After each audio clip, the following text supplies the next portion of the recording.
Ballin, ballin, ballin, ballin, ballin. At what cost are we ballin'? Week 18.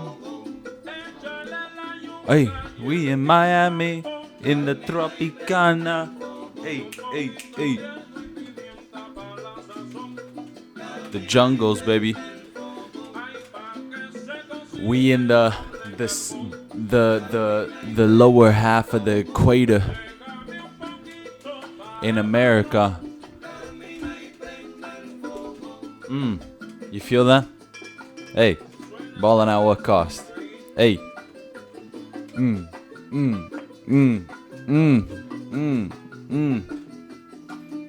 Dude, this is so vibey, huh?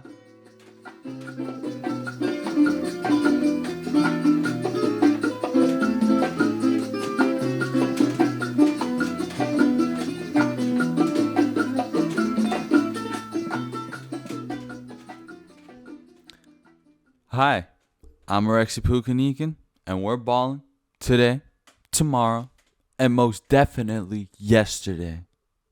At what cost? It's week 18. We're gonna lay back a little bit. We're in the sun. We're in the warmth.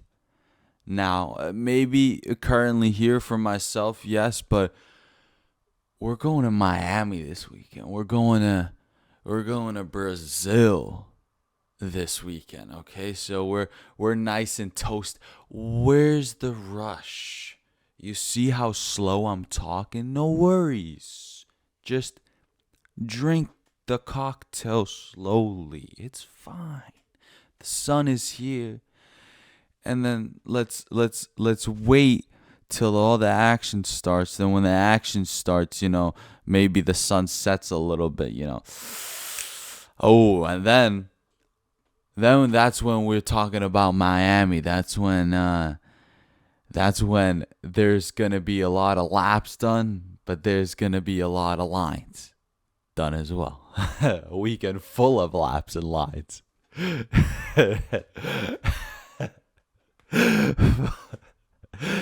talking about race lines and racing laps.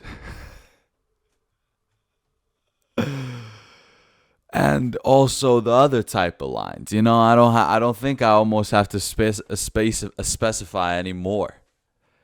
We're in Miami for Formula One. After a very, traditional, respectable, wholesome time in Shanghai with a little bit of rain, all kinds of, and then we're in the smack dab of the sun in Miami, where the dolphins swim, right? And then we're going to drive these cars around where Mike McDaniel and Tyreek Hill are, practicing a little bit, getting their routes cleaned out for next season. So while they're doing that in the middle of the NFL stadium, they're just gonna race cars in the parking lot, like the most expensive cars in the world in the parking lot, while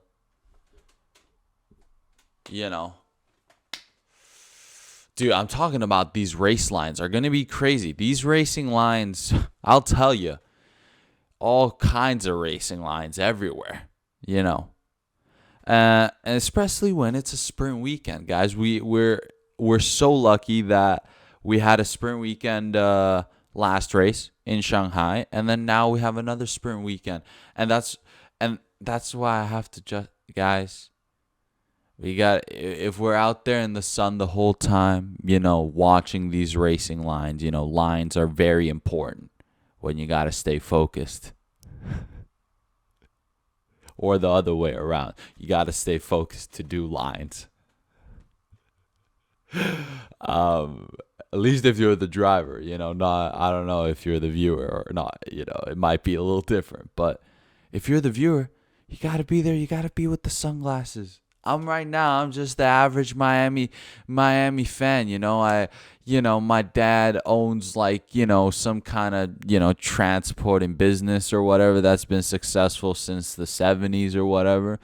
And then enough pockets get greased, and then so does I'm the son. I got this seat taken care of for me. I'm here in the paddock or whatever, in this club suite, presidential suite, some company, right, paying for it. And you're just there, you're thinking about all the lines that are being done, and but more about the race. I think it is quite riveting this weekend, even though there is a sense of realization. Man, it's Miami. It's Miami. Wait, I got the machine gun right here. It's Miami. It's the sun. Get a little bit of. And then, guys, here's where, for a lot of the weekend, and for people that don't know what it's like to race full speed in a freaking parking lot, it kind of sounds like this, ladies and gentlemen. If I might demonstrate for you, I'm going to turn this up a little bit. This is what it sounds like.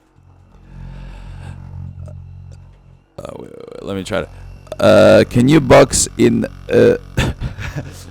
Okay, who do I do?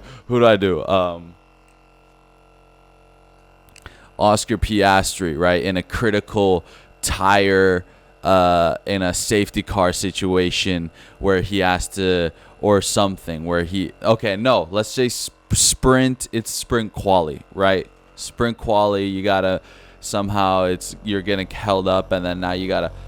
Or it's the race. It's the sprint. Let's just say it's the sprint, okay, people? I don't know what to do, mate, but it's the sprint race, and I think I might have to fucking, we've already pitted once because the softs, just ran out of grip within, like 3 laps or something, but, holy sh... Why is my mouth so dry? Oh my god, my nose. Something's in my nose. Anyways. Fucking. Oh shit, let me get this turn real quick. Oh, anyways. Yeah, let's fucking. We're gonna have to pit for a fucking second time in this sprint race for some reason because these mediums ran out of grip in fucking 5 laps. So pit for the hards. I can't do this anymore. Alright, there you go. There was Oscar Piastri freaking out during the sprint race because the parking lot grip is devilish, and it's just eating away at every single tire that is available for all the gentlemen there.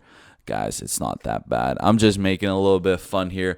I think it's almost like jealous because I'm just like, man, you're like racing it around the NFL freaking stadium, like the Dolphin Stadium, it's just... and everyone's wearing the Dolphins colors. You know what the fuck I'm saying? Like, this should be the, or something with the jealousy with the NFL. But no, good on the, and, more specifically about this, you think about the fact that the grip is not the usual grip and not the usual surface. I'm sure there's some regulations, but still. And then it's a sprint weekend where a lot of things can happen. Someone might crash. You have to repair the car. All kinds of things like this. So, again, I said this last weekend, but if one DNF for Max Verstappen, who's currently P1 in the Drivers' Championship, or anyone else in the top 5, and then the WDC, the World Drivers' Championship, blows right open. Wide open. Blows wide open like the noses in Miami ready to do blow. You know what I'm saying? Fucking that's just how it is. Wide open. So, because he's just on the... Max Verstappen is currently just 25 points ahead of Sergio Perez, that is in P2. 25. So that's one DNF. So theoretically, Max Verstappen DNFs, Sergio Perez wins. It's wide open again. It's wide open, and People got to take into consideration this is the 6th round of the season, which means this is officially 1/4, a quarter through the season, right? So I'm saying there is going to be a full of surprises. There is not a possibility of full of surprises. There is. It is something that's going to happen. I'm predicting the future here. You might as well call me, I don't know. I feel like Ace Ventura. That's how fucking smart I am in Miami. I'm figuring out. Oh, I'm all these steps ahead of you. I'm like Ace Ventura up in this. But you got to think about it. This track, it was came in 2022. Not a lot of people are used to it. On top of everything, if it was for individual performances, I'm throwing this out here. I'm predicting another Lando Norris masterclass throughout the weekend. Masterclass is in. He proves beyond his car's capabilities or what his cars are predicting. He goes beyond what people are predicting about him. Because honestly, guys, he scored a P2 and a pretty darn good P2 in Shanghai. Split the Red Bulls. And that was China, guys. That was let's just say he had like 20 10s at one time. So think about the US. Think about the even if Lando Norris would only have 10 of US 10s, that's even more motivation, I feel like. And that Lando Norris he's a man that's fueled by one thing and one thing only. That is the most beautiful and baddest broads in the world, and that the world has to offer. So I'm saying US, Miami.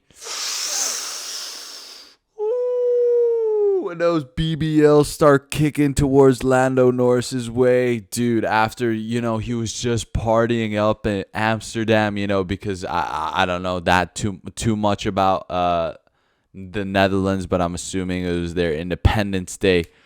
But he was there partying, fucked up his face a little bit, no worries. But, he was there and he was only seeing these, like kind of like tall, making him uncomfortable, tall, kind of like, not the most curvaceous type of blondes, and then now he goes to Miami, those BBLs just popping his way. Oh, my dear Lord, Lando Norris P1. I believe in it. I believe in it. He's the fucking legend. Same thing for Oscar Piastri. I think like nothing. No. Actually, not same thing. I just think Oscar Piastri, he's different. He's got that good mentality. Every time he has slightly worse luck or worse performance than he expected, he gets back in there. So I think something with Miami, again, one of the newer tracks.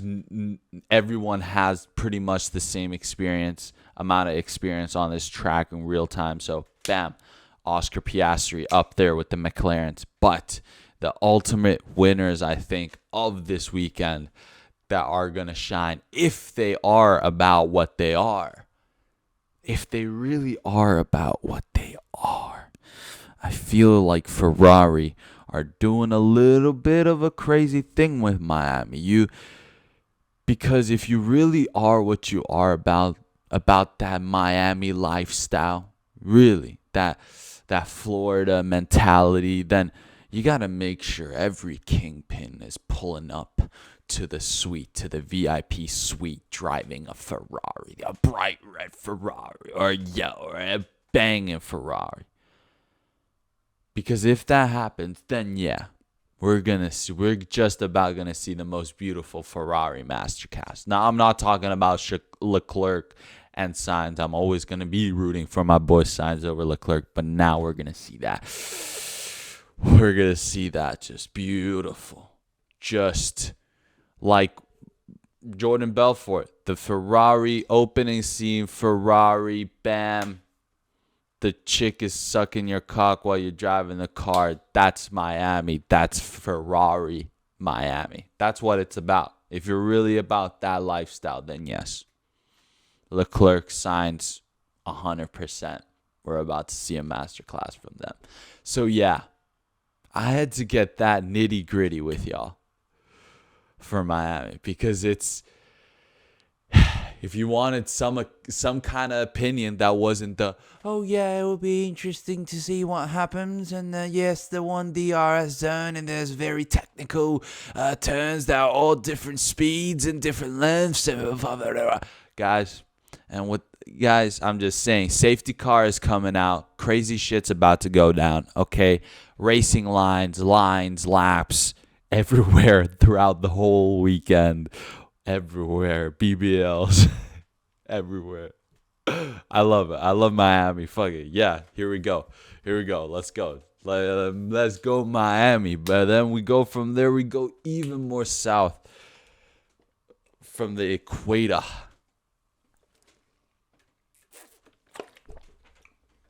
Gotta stay hydrated when you're in these kind of places. You know what I'm saying? We go to Brazil. Eu te amo. I think I banged that out, even though I don't speak Portuguese. Eu te amo. Fucking straight up. I love y'all. I love you. Brazil, UFC 301. Okay. And I know there wasn't that like punctuality that you were expecting usually. And let's just say it's hard. The expectations are very, very, very high right now in the UFC entertainment world. $299 banger. $299 was a banger, and people were being like, "How can you 300 top this?" And 300 came along, and we're still processing 300 to this date. And now 301 rolls along. And it's not in Vegas, it's not in Madison Square, not in California, not anywhere else. It's in Brazil, in Rio de Janeiro, in the home court of where big part of MMA originated from. Okay, this is one of the biggest homes of MMA and MMA legends and fighters. So we go to Brazil, and let's just say the home crowd are obviously rooting very, very, very passionately for their countrymen and women. But the fight I want to talk about first, it's just one fucking curveball that you're not going to regularly see in the UFC, okay? And this is in the prelims. My brother, let's get this. Muktebek Orolbai goes against the Brazilian Elvis Brenner. I think I fucking banged that out straight up. Again, I'm the best at this shit. It's a lightweight bout. Elvis, he's 26 years old. He's 3-0 in the UFC, and he's a shoot box specialist. Sounds pretty fucking good to me, honestly. And Muktebek, on the other hand, he's 25 years old. Okay, a year younger. 1 year, yeah. And he's from Kyrgyzstan. And if you don't know where that is, yes, same here. I didn't know a country like that existed until I looked this guy up, or when I saw his first fight in the UFC. Now I know where Kyrgyzstan is. I thought, Kazakhstan was the closest, eastwards. But no, there's Kyrgyzstan as well. And there's this guy who's made it out of Kyrgyzstan and fighting for the UFC and fighting in Brazil for the UFC. His second fight in the UFC. His first fight, his debut was a second round submission win. Okay, so grappler, alrighty. He's got that talent. No real info about the guy. Don't know if he specializes in this or that, or you don't really see his height or weight or reach anywhere on the UFC website. And so, who really knows if this guy's actually even 25 years old? Is this guy even 25 years old? He comes from... This guy looks like he time traveled from the Stone Ages. Not anything against the guy. I'm sure that it's a look for some women out there who want more of like a traditional type of guy. With a traditional look. But yeah, my boy Muktabek, he's the favorite for this match, even though it's second fight. Alves has proved quite dangerous, 3-0, but lightweight. And let's see, both gentlemen looking honestly more mature than their age seems to point. But here we go. Two savages, two obvious men going at each other, both very, very hungry. And I think the reason why I wanted to mention this was because, and this is not because I think, it's because I know this is the only fight that is worth watching in the prelims for myself, because it's a late one. I need to take care of my sleep and all that, where a Brazilian fighter might not win the matchup. Because let's just say now, when we get into the main card, yeah, there's a lot of Brazilians that could probably do some damage. So we start off with Paul Gregg, who everybody know and love. He's number 13 in the middleweight division. He goes against Chayao Boralho,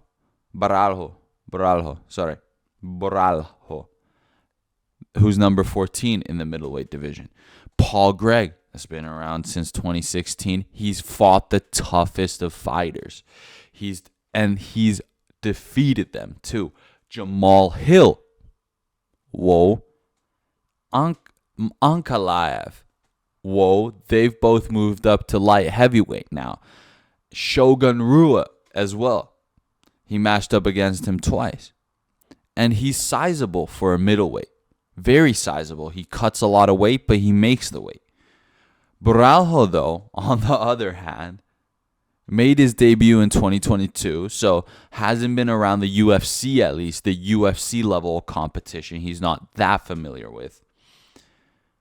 But he's been flawless since he debuted in 2022. And he's 5-0. 5-0 is quite active since 2022, right? 2 years. And he does go the distance. I think he's gone the distance 4 of his fights. One of them he's TKO'd or submitted. I can't remember right now off the top of my head.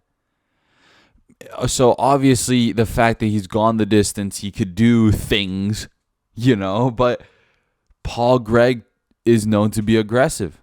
He's known to attack. He's known to put on the pressure. So I think even though Boralho, he's the favorite right now, I think, and he is looking younger and more dangerous, I don't know. I think Paul Gregg, if he just puts the pressure, something could happen. But Boralho, 5-0. Unfortunately, I believe he probably has the speed also to outclass Paul Gregg. So for the main card, we start off 1-0 for the Brazilians. Chayao Boralho, I'm predicting. Honestly, decision. Honestly, decision. Yeah, he wins by decision. But does it with style. But if we're speaking of style, Michel Pereira versus Ihor Potieria is the next fight. Sorry, I'm butchering these names. I'm usually smoother. I gotta sit back again. See, I'm getting too nervous up here. I gotta lay back down. I did too many lines. Need to take in the sun for a second. Michel Pereira is known to be a very entertaining fighter with he likes to fuck around a little bit. Even with his size, even with this being a middleweight bout, and Michel Pereira being a middleweight, he likes to mess around a little bit. There's always the danger with these bigger size guys, but he messes around a little bit. And with that messing around, he's on a 7-5 win streak. Just being him, being Michel. And he has the unorthodox fighting style, okay? But it's very entertaining, and it does damage at the end of the day. And it's stylish. It's stylish. I like it. It's very nice. So I'm not even gonna the Ihor Ukrainian. I'm sure he's very dangerous, but I think Michel Pereira's on a roll right now, and it's looking unstoppable. So 2-0 for the Brazilians in the main card so far. Michel Pereira with the class, most likely. Prediction 3-rounder. Second round TKO. Third round. Take that back. Third round TKO. Lock it in. Next fight, and this is the fight before the co-main event. Anthony Smith, number 10 in the light heavyweight division, goes against Vitor Petrino, who's number 15. Anthony Smith, veteran of the game. Vitor, Brazilian, is 11-0 professionally. So, in this case, I'm sorry, Anthony. I don't know what to tell you. I'm sorry, Tone. This Brazilian is 11-0, dude. Anthony Smith, legend that he is. I'm not taking anything away from him and his potential capabilities, but 37-19 professionally, and size, yes, maybe a little bit more weight, a little bit more height, but my Brazilian Vitor, and we know how dangerous a Brazilian brother can be when they're named Vitor. Not taking anything from Anthony Smith, but I think this is one of those guys that are just on their way to the top of the division and kind of unstoppable right now. Probably willing to do anything to not be stopped. It's 3-0 in the main card for the Brazilians. The flag is waving mighty and high. Brazil probably going to be darn entertained during the main card. I would be too. I'm excited for the main card, but that's only kicking into the co-main event. And tactically, you see what the UFC did there. They throw 3 banger, heavier division matchups for you. So then we can go into the high level, lower weight divisions. All right. Co-main event, we have Jonathan Martinez, number 13 ranked in the bantamweight division. He goes against Jose Aldo. Jonathan is on a 6-fight win streak. Yeah. He's a striker. Yeah. Good on you. Yeah, man. Jonathan, good on you, John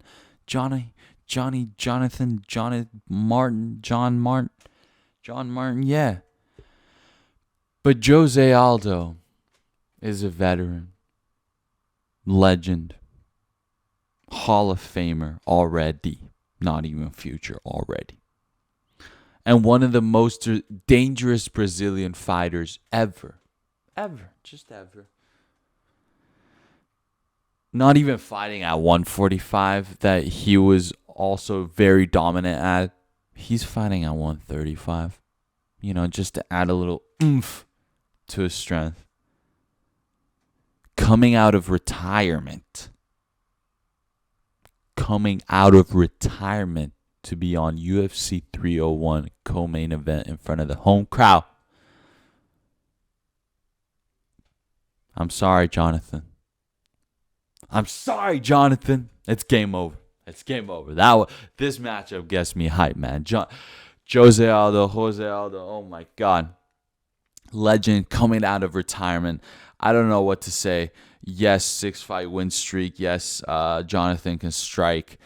But there's a pace and there's a hunger and there's a danger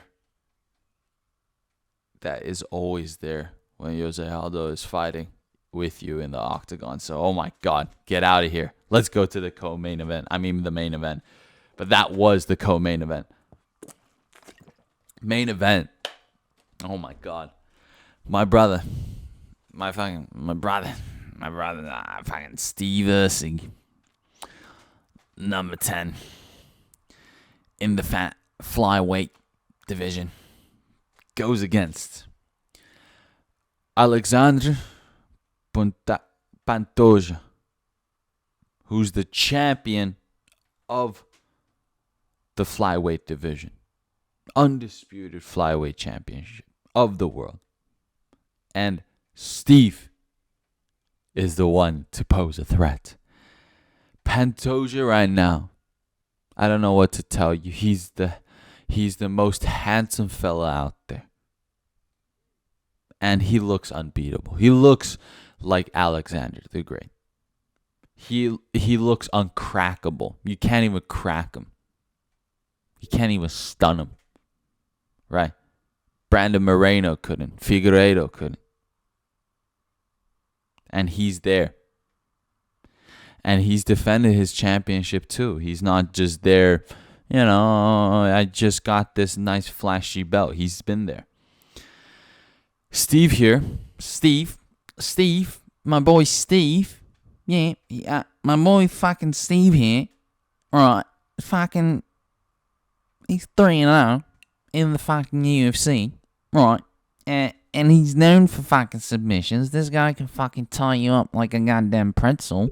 Right, like a fucking like a friggin' pretzel.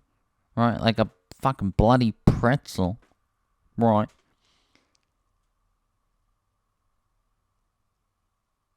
And he fucking, in a month and a half ago, this fucking lad right here, this fucking dude right here, right, this fucking lesbian right here, he scored a fucking KO so fucking beautiful, like a month and a half ago, that, yeah, he's got the fucking title shot now. Yeah, my boy Steve right here is going to get the fucking title shot right now. My boy Steve. My boy fucking Steve. Steve is going against Alexander the fucking Great. Like, as if he's that fucking great. Alright? Steve, I don't know what to tell you. Steve is going against seemingly unbeatable, uncrackable, unstunnable, just unstoppable champion. But I believe Steve can thug it out. He's kind of got like a freaking Nate Diaz build. I ain't gonna lie, for the flyweight division. Long. He's got the size. Long. Compared to Alexander. I'm just scared Alexander at flyweight, he's just too fast. Like, it's the flyweight division, right? I'm scared that Alexander is too aggressive because he's got that killer instinct, right? He showed it. He ain't scared. He ain't backing down from shit. But I don't think Steve is either. I think if he thugs it out, keeps that distance,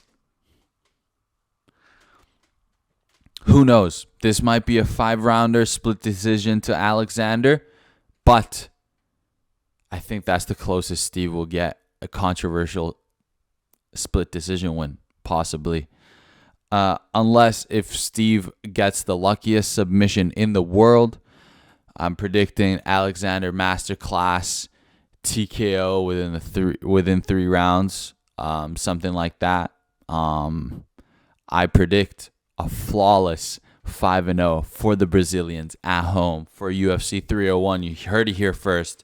The pick is in. I believe in it more than I've ever believed in it before. So, ladies and gentlemen, that is the Tropicana vibes for the weekend. But before I let you go, hey, ladies and gentlemen, it's the NBA playoffs. It's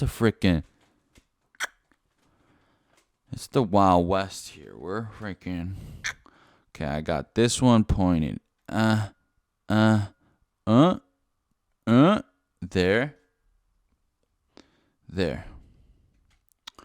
Okay. So it's the Wild West. And bounties are getting collected. Pow, pow, pow, pow. That's 4. Yeah, that was 4. That was the Suns collected with 4 shots, no responses by the Timberwolves. All right. And then, okay, let's go.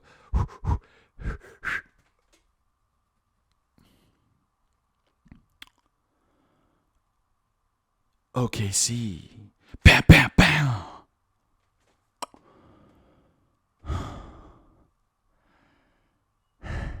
Three shots fired on the Pelicans. They're on their last feather. Can the Pelicans survive for a little longer? Or is it going to take one more shot more to collect the head of the Pelican? And we go to Clippers Mavericks. Pow, pow, pow, pow, pow, pow, pow. 1 shot left and 1 more revolver. We reloaded on this one. Fuck it. 4 shots, both shot at each other. Mavericks and the Clippers tied up 2-2. 4 games in, 3 more games to go in the series. And we go to the Denver Nuggets versus the LA Lakers. Pow! There goes one more. Pow, pow. Pow. The Nuggets have fired 3 shots. Damn, damn, damn. Lakers fired back 1. Down. They won't go down without a fight. Will LeBron be able to cement his legacy as the greatest NBA player of all time by reverse sweeping in a playoff round? Or is this just a slow death for the LA Lakers? Either way, that is the Wild West. Wow, I mean, like, Jesus, I'm getting chills down my spine. It's like a straight up Western novel out here. Ladies and gentlemen, Suns are officially out. KD, Devin Book, Drake Curse has officially been soaked in on Devin Booker, wet like I'm book. You know, and then we are here with the Thunder and Pelicans. It most likely looks like it's over for the Pelicans, but a good try being the number 8 seed going against the number 1 seed in the West. But Thunder look unbelievable. However, Clippers and Mavericks are getting scrappy. It is going a little bit back and forth. Even when Clippers have been up, Mavericks have been up. It's getting a little square. I still say Mavs in 7,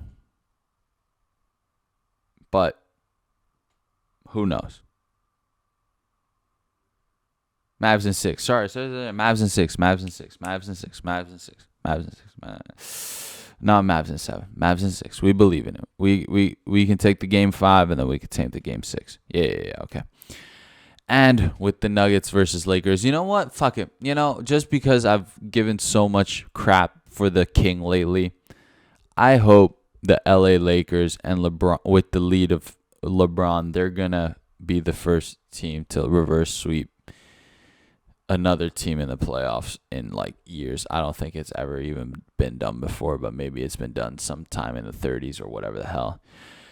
But yeah, otherwise, Nuggets, yeah, they should have this done. And honestly, Nuggets versus Timberwolves is a very, very great series, even for the semifinals of the playoffs. But let's go to the other side. Let's figure out who's the least beast in the East, because it's not about it's really who's just everyone's around. It's getting scrappy there too. Look, Knicks versus 76ers. I watched yesterday's game, and it was the game 4. Knicks had to fight really hard to win out that game. They really did. Jalen Brunson had to put his neck on the line. It really got a little squarey there, right? Knicks were down most of the game. All right, but still they fought it out. They take the lead now 3-1, right, against the 76ers. Bucks versus Indiana Pacers. What the frick happened to the Milwaukee Bucks after they won the championship? Because Indiana Pacers are currently 3-1 up the Milwaukee Bucks, even though they added Damian Lillard now. What is going on there with the Milwaukee Bucks? And to be honest, 3-1, it's difficult. The statistics, it's hard to win a 3-1. So I'm thinking Pacers close this one out and they continue on and most likely go against the Knicks next up. Cavaliers versus Magic. Now, this is one of those ones that are definitely going to go to Game 7, in my opinion. It's just the teams are very even now, and any given night, one player can perform better than the other and might have more of a showing, and that's it. It'll do enough to win a game, and that's that. I think that will go to Game 7. If I had to say anything, I think Cavs, but Magic have a proper chance too. I don't know, the Warner fucking Wagner brothers or whatever the hell. They're pretty cool, dude. I ain't gonna lie. Just a couple white boy brothers just playing out of their mind from Europe. I like that. Now we go to the next one, which is they're still waiting to play Game 4, which is I think tonight. The Celtics versus the Heat. Boston Celtics are currently up 2-1, but I think Heat are always known for making it scrappy. And I think it's going to be scrappy. I think they're going at least to a Game 6. I don't think it's going to be game over in 5. I don't think so. No. So let's see. I can see a world where it's Heat Game 7. Heat take it. I don't know. But maybe I'm just a Boston Celtics hater, even though I really shouldn't. Anyways, because Celtics are obviously the strongest in the East. That's just my opinion. They should be sweeping the Heat. And the fact that they're 1 and the fact that they haven't been dominantly beating the Heat. Okay? But either way, that's just the playoffs. It's just been going on throughout the whole next week. This week, I mean, and then we have Miami, and then we have Brazil. Oh, my God. How wonderful is that? Ladies and gentlemen, enjoy your Week 18 weekend. I'm Rex Pukanika, and I'll definitely be balling at what cost. And I'll see you guys next week.